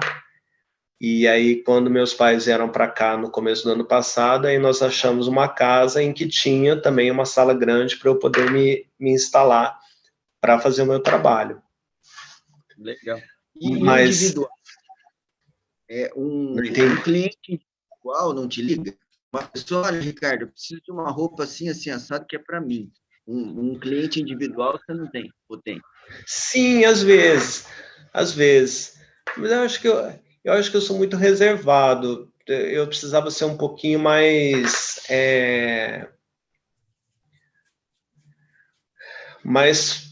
fazer a propaganda maior do meu trabalho, né? Tem muita gente que me conhece, que sabe do meu trabalho e tudo mais, às vezes me procura, mas não chega a ser tão grande assim, não. E também tem uma questão que aqui em Ribeirão Preto, para essa questão de figurino, de fantasia, tem 3 lojas muito boas, 3 lojas muito grandes e boas para você trabalhar com isso. Tem o Camarim, tem a Verde Rosa e tem o Ateliê Sona Roveri. Lá você encontra já um figurino pronto que você só aluga. Então, às vezes, não compensa você mandar fazer alguma coisa, porque você vai lá e às vezes você até monta de acordo com o que você quiser, né? Tem várias opções de coletes, várias opções de blusas, várias opções de calça. Então, de 10 coisas de cada um desses, você faz mais de 1.000, né? Porque você pode trocar, colocar. Então, talvez por isso que não haja essa coisa assim, então, né? Por exemplo, às vezes uma escola vai fazer um espetáculo, por exemplo, uma escola há uns anos atrás fez Branca de Neve. Aí ela falou assim, Ricardo, a roupa da Branca de Neve e a roupa da madrasta, eu queria que fosse você que fizesse. Você, por favor, faz para mim? Aí é um só, vamos lá, né? Aí beleza, a gente faz. Mas às vezes esses individuais não procuram por causa disso, por você ter uma maior opção, né? Uma quantidade de opções maiores dessas lojas que oferecem já alguma coisa pronta. Legal. Vou passar para a Cláudia agora, de novo. Ô, Ricardo, achei que estava sem. Eu vou mudar um pouquinho de assunto e vou pedir assim para você falou do Teatro Pedro II, né? Que vocês fizeram a reinauguração, né? Então eu queria que você recuperasse um pouco esse papel dos teatros em Ribeirão Preto, essa importância, né? O Pedro II é maravilhoso. O outro teatro também é um teatro muito importante ali no parque, né? Então eu queria que você falasse assim, um pouco desses espaços de lazer, de turismo, de artes. Olha, o Teatro Pedro II, quando eu vim para cá, para Ribeirão, em 88, ele estava fechado, porque, eu não sei se você sabe, ele foi construído lá na fase do café de Ribeirão, então eles construíram o Teatro Pedro II nos moldes do Teatro da Ópera de Paris, e inclusive o palco era reclinado, daquela forma que eles fazem para você ter uma maior visibilidade, né? A acústica dele é maravilhosa, e ele durante muito tempo foi um grande teatro que recebeu óperas do exterior, tudo mais. Aí a galera pegou e transformou o teatro no cinema, entendeu? E aí ele continuou funcionando como cinema. Um belo dia pegou fogo no teto do teatro. Pegou fogo e eles abandonaram simplesmente o teatro com o teto todo aberto, pegando chuva e sol durante vários anos. Quando eu vim para cá, em 88, então ele estava fechado. Você passava lá em frente, ele tinha aquela coisa assim, meio de queimado, meio de sujeira. Era um teatro abandonado, no centro de Ribeirão Preto. Você via assim, os vidros com as cortinas rasgadas, queimadas, aquela coisa parecia filme de terror. Inclusive, Ribeirão tinha muitas casas assim. Teve uma casa no centro da cidade, que também era no mesmo estilo, assim, das coisinhas, parecia casa de filme de terror, que ele tinha as 4 estações do ano em estátuas no jardim da casa, que o dia que demoliram essa casa, o Celso chorou. Ele foi lá e chorou na frente da casa, porque ele falava assim, eu não acredito que isso está sendo demolido, que essa casa está sendo desfeita. E vimos mais umas 4, 5 serem destruídas aqui. Ainda bem que não destruíram o Pedro II, resolveu restaurar ele. E foi muito legal isso, porque a gente passava lá em frente do teatro, às vezes final de semana, né? Tinha aquela liberdade para dar uma volta pelo centro, a gente parava na frente do teatro, olhava bem firme para ele e falava assim, um dia a gente ainda vai dançar nesse teatro. E pensava assim, isso muito ingenuamente, né? Porque eu pensava assim, imagina que esse teatro vai ser restaurado, que vai virar alguma coisa, né? Mas a gente ia lá no final de semana, olhava para o teatro, falava, um dia a gente ainda vai dançar aí dentro. Quando eu estava voltando para Bauru, porque lá para 95 eu meio que desisti daqui de Ribeirão e voltei para Bauru, eles começaram a restauração do Pedro II, trabalho de restauração. Aí refizeram o teto do teatro, bom, refizeram o teatro inteiro, né? Inclusive, não sei, você conhece teatro por dentro? Só por fora a gente foi. Estava fechado. Então, o teto do teatro foi feito pela Tomiotaki. Ela criou uma ilusão de uma chama de fogo, né? Ele é todo com aqueles, eu não sei se é gesso ou se é acrílico, alguma coisa assim, toda rachada, e aí tem um grande lustre em forma de gota, como se fosse um pingo de água apagando o fogo. A história é essa, né? Desse teatro, do teto novo que fizeram. Eu acho que eu tenho foto, vou ver se eu acho, mando para vocês. E aí começaram a restauração do teatro em 95. E eu tinha ido de volta para Bauru, tinha voltado para Bauru.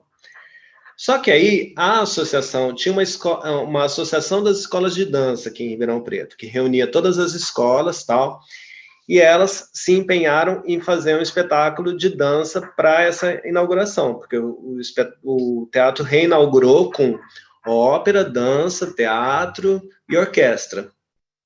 Todas as modalidades de arte, né?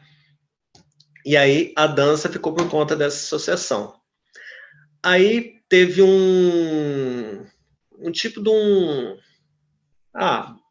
vamos ver quem que vai fazer isso. Porque eles queriam trazer o Cisne Negro dançando naquele sistema de coparticipação, tudo mais. Eles trazem a cereja do bolo e a gente entra com o grosso, né? Com o corpo de baile. E aí eu me lembro que eu falei assim, não, para que vocês vão trazer o Cisne Negro? Tem tanta gente boa aqui em Ribeirão, tem tantos bailarinos maravilhosos, vão fazer esse espetáculo aqui, né? Eu me lembro que o Cisne Negro ia cobrar, assim, sei lá, 10 mil, eu falei assim, por 2 mil eu faço, gente, um espetáculo, né? Não precisa trazer o Cisne Negro. E a gente tem bailarinos maravilhosos aqui em Ribeirão. Aí falaram assim, não, então vamos fazer... cada escola monta um projeto de espetáculo, de dança, e aí a gente avalia, o melhor ganha. Aí eu peguei e fiz um projeto encadernado, com figurino, quem que ia participar, quantos personagens, quantos cenários, fiz assim, um projeto maravilhoso. A outra veio com um pedaço de papel de pão, escrito assim a lápis, e a outra veio com uma ideia na cabeça. Aí a diretora da minha escola falou assim, não, projeto é do Ricardo, não tem essa, né? Assim, se era para vencer quem trouxesse o melhor projeto, isso daqui é projeto, o resto não é projeto. Aí acabou ficando comigo a direção do espetáculo, da Copélia. E aí uma outra dona de escola, né, que não podia ficar por trás, falou assim, não, o Ricardo não vai ter condição de fazer isso, aí já abriu um pouco mais. Mas como eu tinha dado o projeto, a direção do espetáculo ficou comigo, né, a direção da Copélia.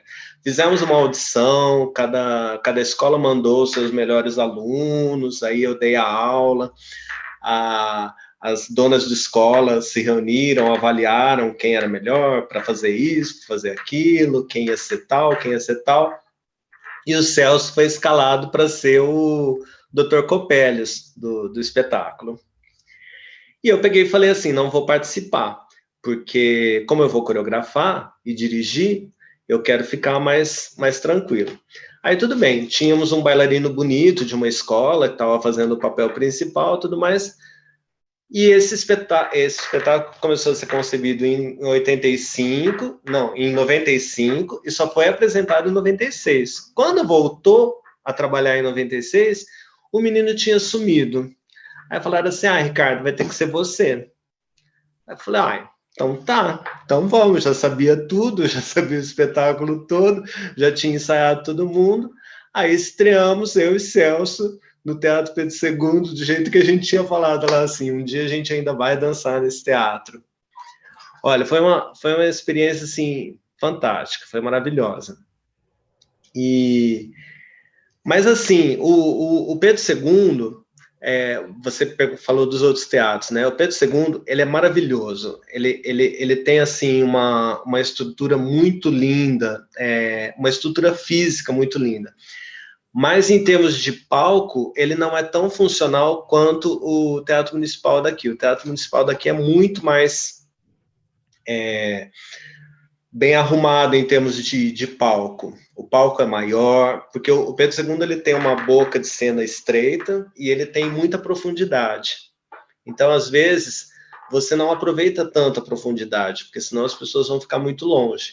Então, você diminui o palco. Aí ele não fica tão grande quanto o municipal, que já tem uma boca de cena maior. E o Teatro Municipal também, esses tempos, ele teve em reforma, reformaram toda a plateia, trocaram todas as cadeiras, ficou muito legal, fizeram banheiros em alguns camarins que não tinham, reformaram toda a parte de trás, colocaram iluminação nova. Então é um teatro que está muito bonito. E agora começaram a reformar o Teatro de Arena, que fica em frente, o Teatro Municipal, que também é maravilhoso.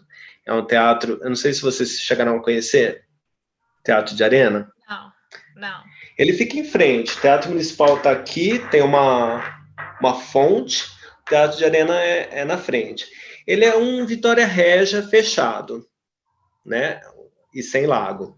Mas é como Vitória Régia, tem um palco redondo, depois tem uma estrutura de fundo com mais um palco quadradinho, assim, retangular, com o fundo dele.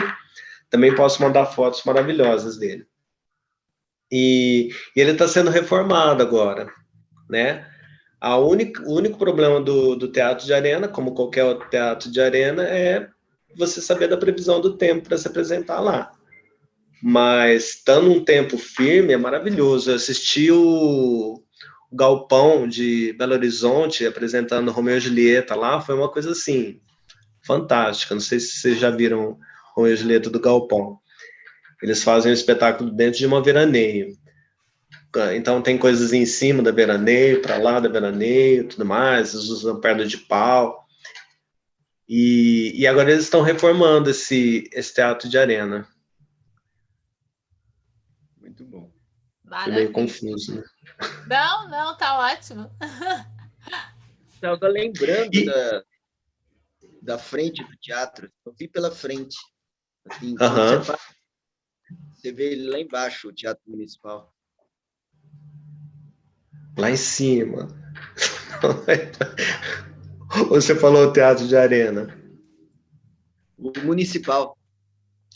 Sim.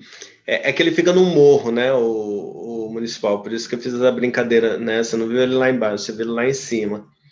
Mas aqui, além do Teatro Municipal, Teatro de Arena e o Teatro Pedro II, também tem muitos pequenos teatros. Tem o da Ópera Minas, que é um teatro que fica até perto de onde que eu estou morando. É um teatro lindo, assim, é pequeno, tem uma capacidade para... Não sei te dizer com certeza, talvez menos de 100 pessoas. Então, assim, é uma caixinha. Mas é um teatro da Ópera Minas. A Ópera Minas faz muitos trabalhos, assim, eles vivem remontando óperas. Às vezes eles fazem musicais tipo Hair, West Side Story, e se apresentam tanto no Pedro II, né, com uma estrutura maior, como também lá no teatro deles. Tem o teatro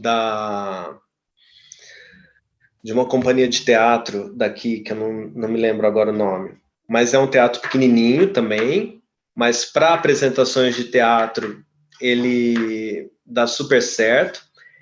E aqui muitas escolas também, o Coque tem um teatro muito legal, o Santa Úrsula tem um teatro legal, tem o Auxiliadora que tem teatro, o Ribeirão Shopping tem uma...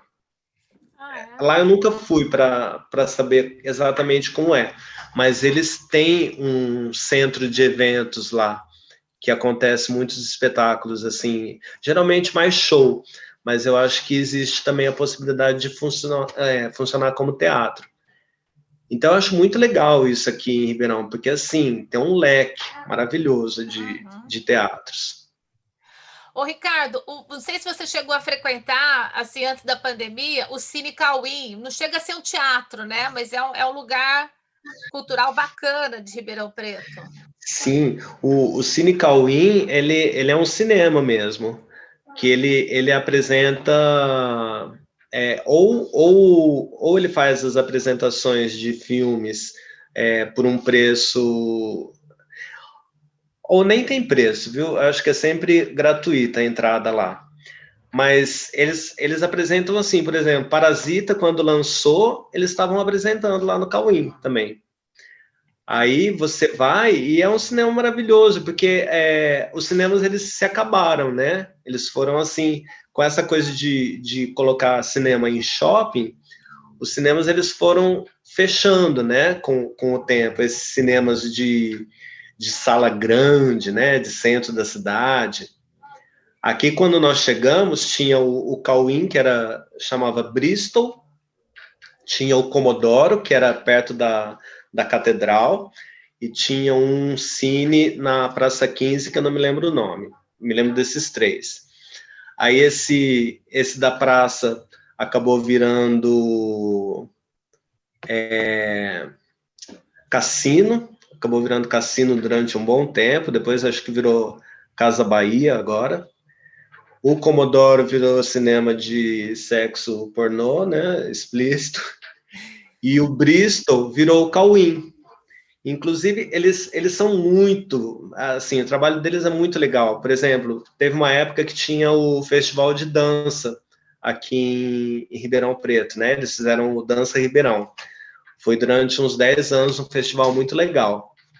Aí, durante a época do festival de dança, eles apresentavam durante a semana inteira filmes de dança.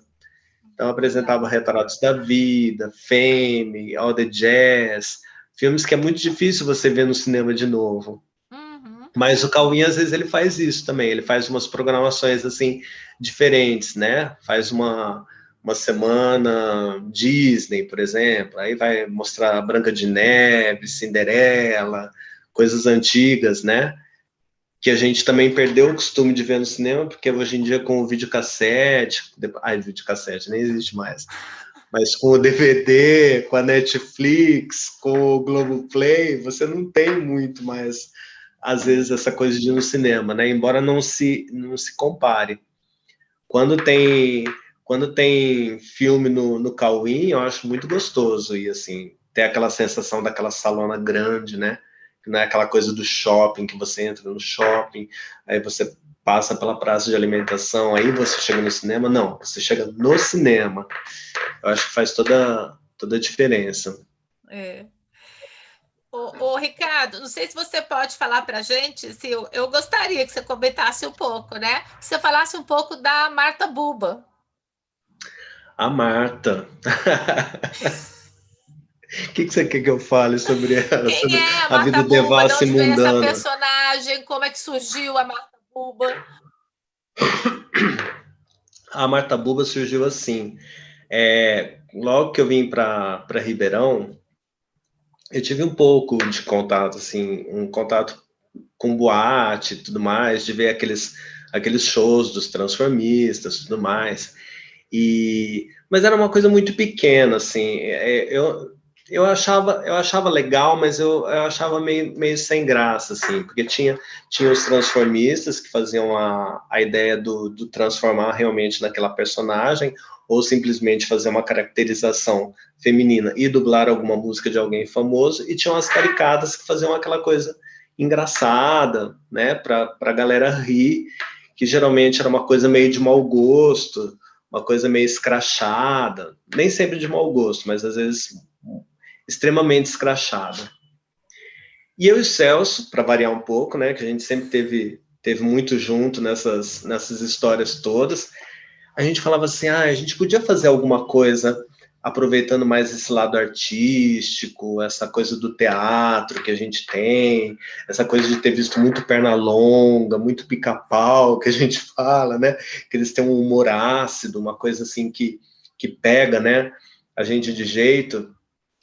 E aí coincidiu que nós precisávamos ir para Joinville, e aí a gente tinha que vender uma rifa para juntar o dinheiro para fazer a viagem. E eu sempre fui um péssimo vendedor, inclusive até do meu próprio trabalho, eu sou um péssimo vendedor. Celso também não era muito afim de vender a tal da rifa. A gente falou assim, por que a gente não monta um espetáculo e oferece para o dono da boate, né? Que tinha uma boate aqui que se chamava Flamingo, que era num ponto alto aqui. Ela era ali na Presidente Vargas com a Diederiksen. Aí falamos assim, vamos fazer. E juntamos tudo que a gente tinha, assim, tanto que o espetáculo começava com o Celso dançando a morte do cisne, e eu entrava de caçador, e eu entrava de caçador e matava ele, e aí já vinha uma piada do, mas tudo vai ter que comer, e aquela coisa, e a gente ia se desenrolando, e aí de repente a gente fazia um jornal que aproveitava aquela coisa do Jô Soares, que tinha um jornal que falava assim, esse é mais um jornal, lá, e fazia uma rima, e pula amarelinha, não sei se vocês se lembram disso. Não. Então fizemos um espetáculo, e oferecemos para o dono da boate. Ele pegou e falou assim, tudo bem, né, vem aí fazer. Aí fizemos o espetáculo, nós mantivemos a plateia, e a hora que manter a plateia de boate parada é muito difícil, né, a gente manteve a plateia parada durante 1h20. Só fazendo piada e graça e ferveção. Aí tudo bem, ele pegou e falou assim, amanhã vocês apresentam de novo, só dá uma enxugadinha, tenta fazer um pouquinho menor. Aí fizemos o mesmo espetáculo no dia seguinte, em 40 minutos, e foi um sucesso, tal, a galera gostou, tudo mais, mas aí ficou adormecido o negócio. ficou adormecido, não fizemos mais, tal. Aí pegamos o nosso cachê, fomos para Joinville, né, que era o que importava. E aí tudo mais, não fizemos mais coisas desse tipo. Aí uma vez teve um concurso, né, ia ter um concurso de dublagem. Aí eu falei assim, acho que eu vou participar, né. E aí teve uma festa antes disso que nós fomos, que foi eu e o Celso, né, e nós falamos assim, a gente se produziu, né, nos montamos para ir numa festa e tal, e aí ele falou assim, a gente precisa de um nome. Falei, tá bom, então, como que vai ser o nome? Aí ele pegou e falou assim, meu nome vai ser Marta, por causa da Celso, tá, que era a Marta. Marta, por causa da Dona Marta, aquela a Dona Marta da revista do Geraldão, que ela mostrava os peitos pro chefe, que o entregador de pizza ia entregar a pizza dela, ela queria ficar com o entregador, tudo mais. Ele falou, vai ser Marta porque ela é exagerada, ela é destemida. E Buba por causa da Buba da novela, do Renascer, que era a Hermafrodita. Então ficou Marta Buba.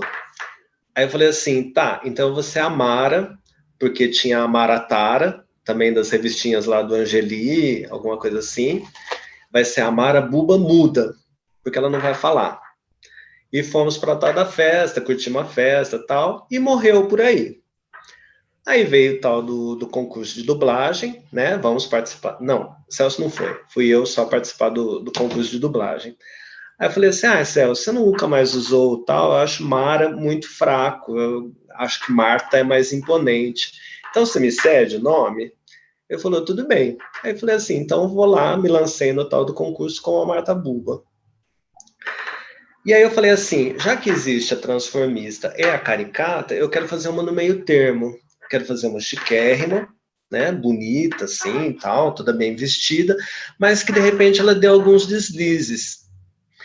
E aí não sei como me veio na cabeça a ideia de fazer aquele sketch que eu fazia perguntas e respondia com trechos de músicas, né? Então, por exemplo, ela entra toda fina e de repente ela solta um pum e as pessoas piram com aquilo, né? Porque falam assim, gente, mas de onde que veio esse pum?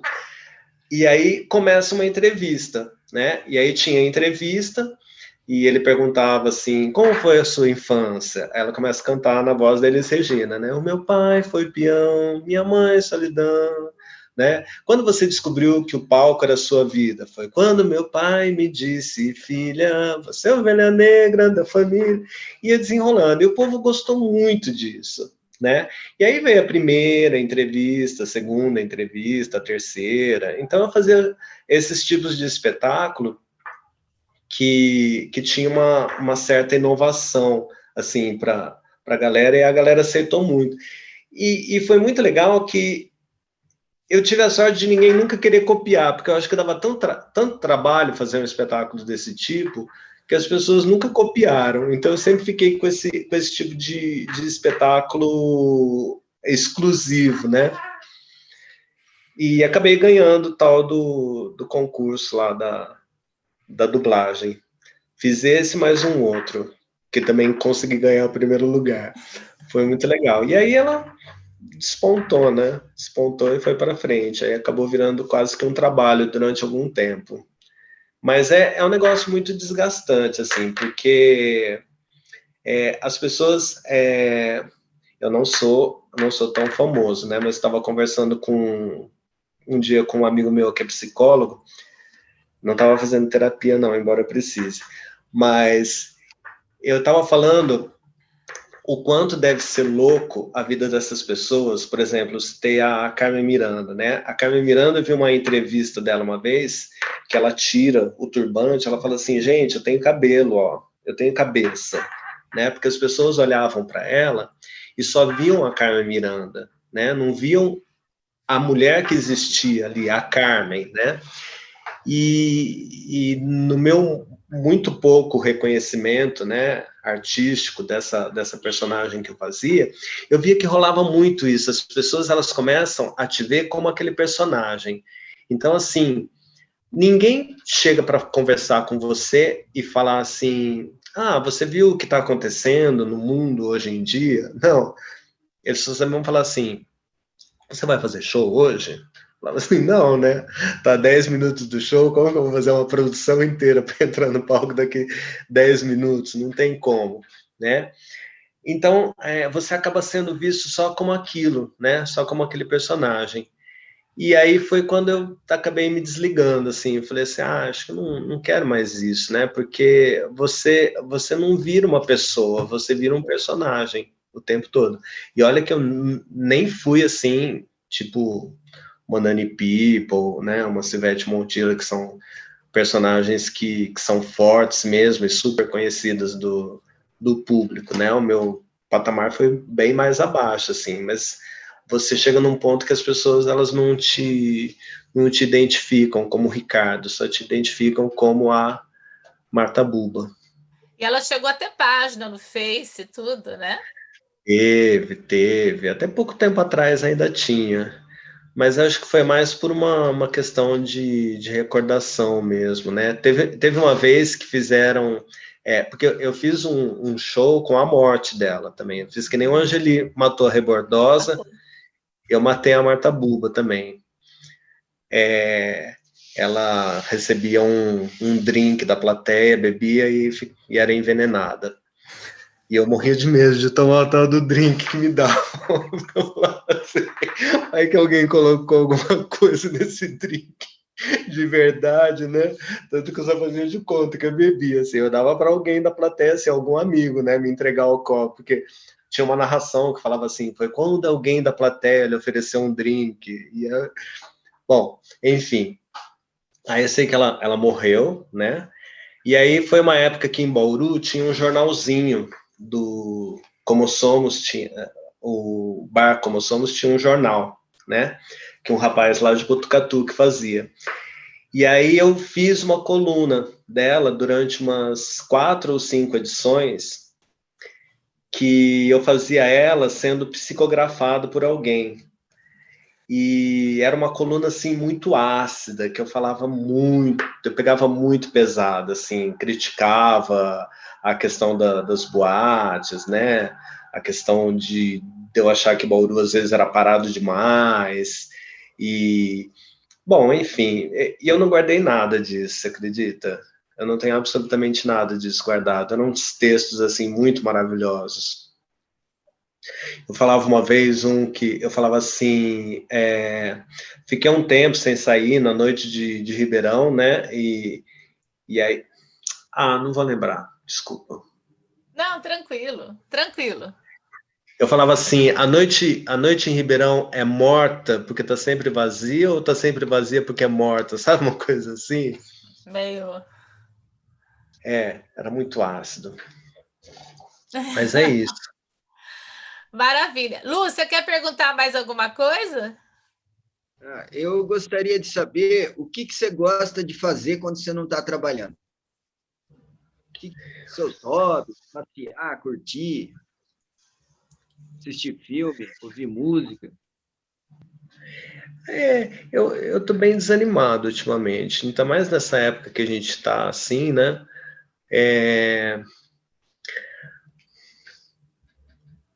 Não sei, eu sou bem sossegadão assim na minha casa, porque a gente às vezes trabalha tanto, né? Porque você trabalha, e aí chega um momento que você já chega em casa, você fala assim, hoje eu não estou a fim de fazer nada, eu vou ficar bem na minha aqui, tudo mais.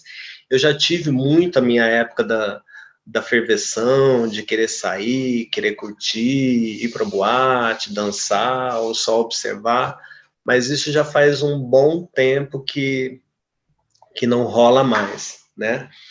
E às vezes também, por exemplo, com essa questão da pandemia, a gente não teve espetáculo, o ano passado, espetáculo presencial, né? Nós fizemos o espetáculo online, mas devido à situação toda, não houve confecção de figurino para não ter custo, para não ter custo extra, né? Então foi tudo meio que reutilizado, arranjado. Então, não tive esse trabalho. Mas, normalmente, em outras épocas, era loucura total, assim, de setembro até o comecinho de dezembro, trabalho, se não era na escola, era em casa. E sobrava pouquíssimo tempo para fazer outra coisa. Então, quando vinha dezembro, tinha uma ressaca tão grande que às vezes eu não queria fazer mais nada, entendeu? Eu queria ficar bem na minha. Muitas vezes eu ia para Bauru, ficar na casa dos meus pais algum tempo. E aí voltava e já começava a rotina de escola de novo. Mas curto escutar uma boa música de vez em quando, assistir um cinema. Adoro Almodóvar, gosto muito da estética do Almodóvar, adoro assistir os filmes. Inclusive, o meu trabalho da Faculdade de Pesquisa Científica foi sobre a questão do vermelho nos filmes do Almodóvar.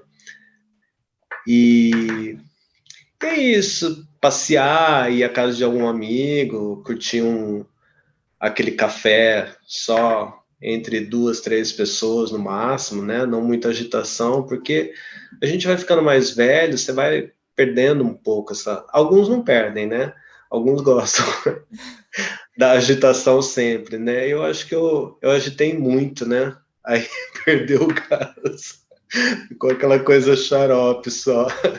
Só o xarope da Coca-Cola. Ô, Ricardo, mas você tem um hobby, você tem uma coleção linda dos... Sim.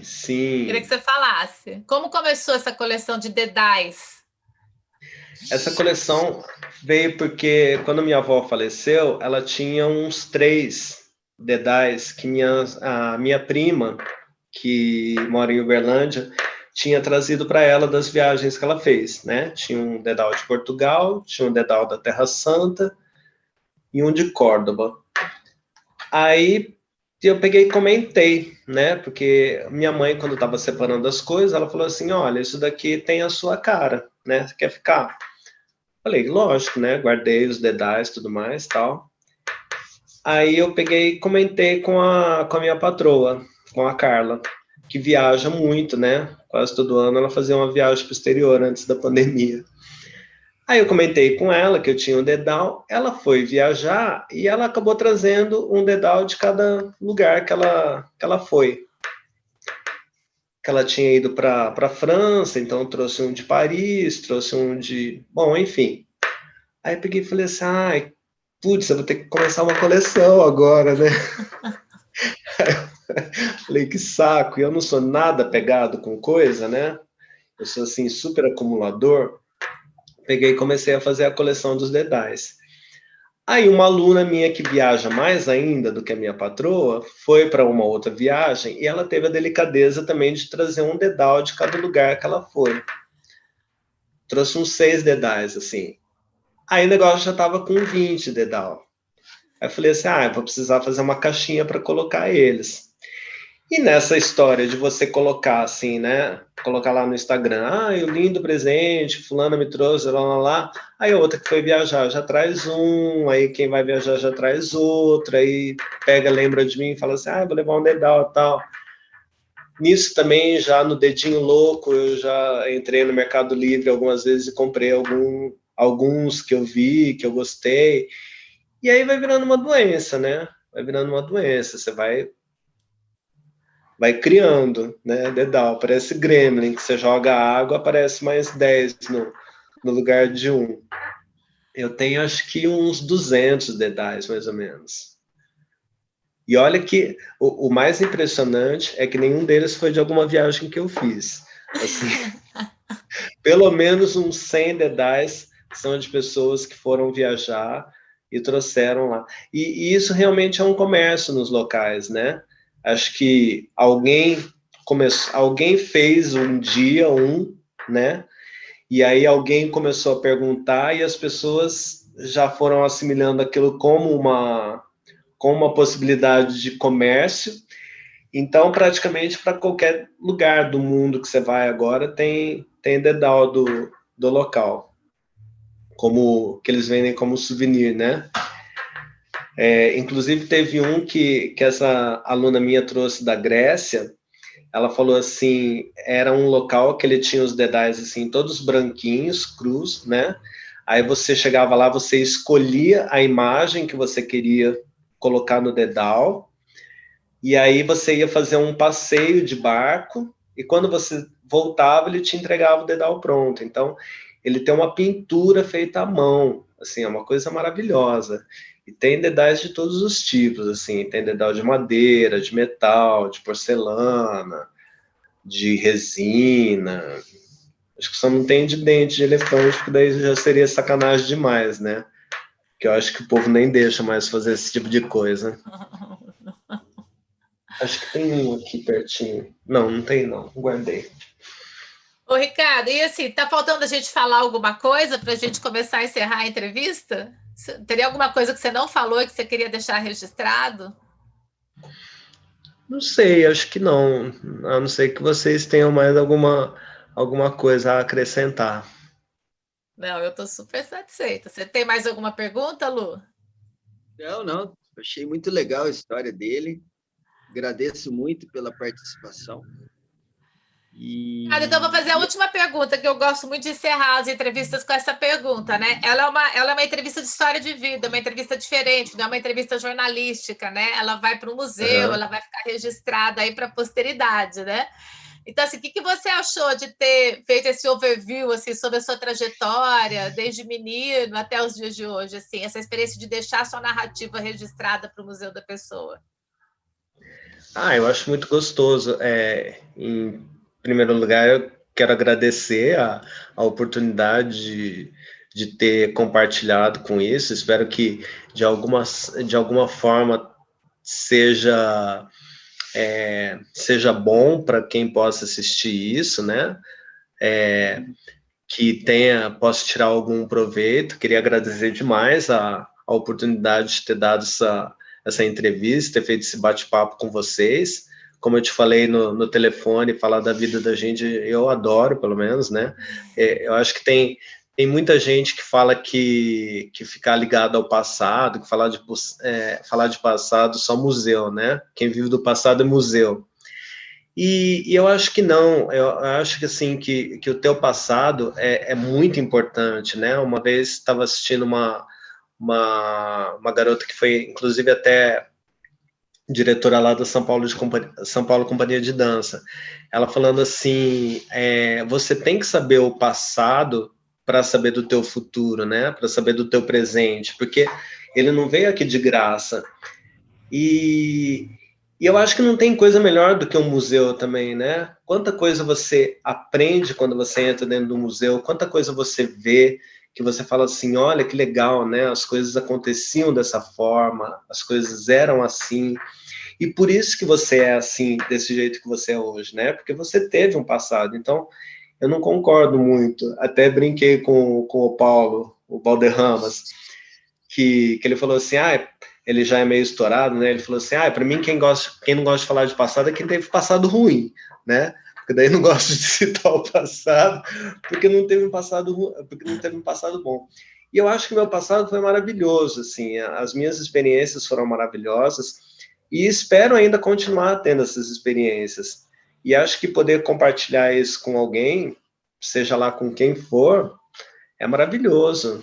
Maravilhoso. Assim como eu também adoro escutar as histórias das pessoas, adorava escutar as histórias da Dona Ruth, as histórias da Iola, sobre o tempo delas de dança. Você imaginar que pessoas tão próximas de você viveram numa época em que a dança nem era permitida, né? Era uma coisa mal vista. E hoje em dia você já consegue, ainda você vê alguma resistência, algum preconceito, mas já não é mais como era antes. Então, é muito interessante você estudar isso, né? Você saber que houve uma época diferente. Até outro dia desses eu fiz uma postagem no Instagram com a foto de meninas fazendo balé na Segunda Guerra Mundial, num tablado em cima de uma terra, e elas todas numa quinta posição perfeita, numa barra improvisada, assim, todas com roupinha de algodão, sabe? Nem roupa de balé. E eu falei assim, gente, vocês estão reclamando de fazer aula em casa. Algumas de vocês têm ar-condicionado em casa, tem um computador, tem um tablet, tem um celular, tem internet para fazer isso, né? Agora, imagina em 1920, por exemplo, que teve a pandemia da gripe espanhola, que você não tinha nem um telefone, acho que discado para falar com alguém, né? Se fosse mandar uma notícia para alguém lá do outro país, ia demorar dias, meses, sei lá quanto para chegar, né? Então não reclamem, assim, gostoso não é gostoso. Eu dei aula 4 meses no ano passado, aqui dentro da minha casa, dentro do meu ateliê, o computador ele é parado, né? Ainda tinha que fazer tudo, porque tem gente que não decora o exercício, você precisa fazer para copiar, né? Para ter aquela cola. E eu falei assim, foi gostoso? Não foi, mas teve a parte boa da coisa, né? Eu pude sentir meu corpo se movimentando também durante um tempo, né? A gente aprendeu a dar valor para outras coisas. Quando nós voltamos em agosto do ano passado, você via que as pessoas estavam muito mais produtivas, estavam com muito mais vontade de fazer as coisas, de dançar, de escutar o que você tem para corrigir, né? Aí essa semana agora, 2 semanas atrás, que o prefeito aqui decretou lockdown total, né? Da noite para o dia, ele falou assim, ó, a partir de amanhã já está tudo fechado, nem supermercado você vai poder ir. O povo pirou, né? Mas aí eu falei assim, gente, pensa que não é tão ruim assim. Poderia ser muito pior, né? Teve gente que já passou por coisas muito mais difíceis do que vocês estão passando hoje. Então, assim, procura dar uma relaxada e pensar assim, é a situação atual, então vamos fazer da melhor forma possível e aguardar que melhore, porque é o que tem para hoje, não é verdade? Vamos em frente, vai. A gente tem que produzir, vamos produzir da forma como a gente está podendo produzir nesse momento. Maravilha. Nossa, Ricardo, eu super agradeço assim, você ter aceitado o convite. Meu nome, do Luiz Paulo, do Museu da Pessoa, em nome do Sesc, eu agradeço demais. Foi lindo, lindo, lindo, adorei. Que bom. Eu tinha certeza que ia ser uma entrevista linda, assim, potente, né? E agradeço muito a sua participação, viu? Tá certo, eu que agradeço.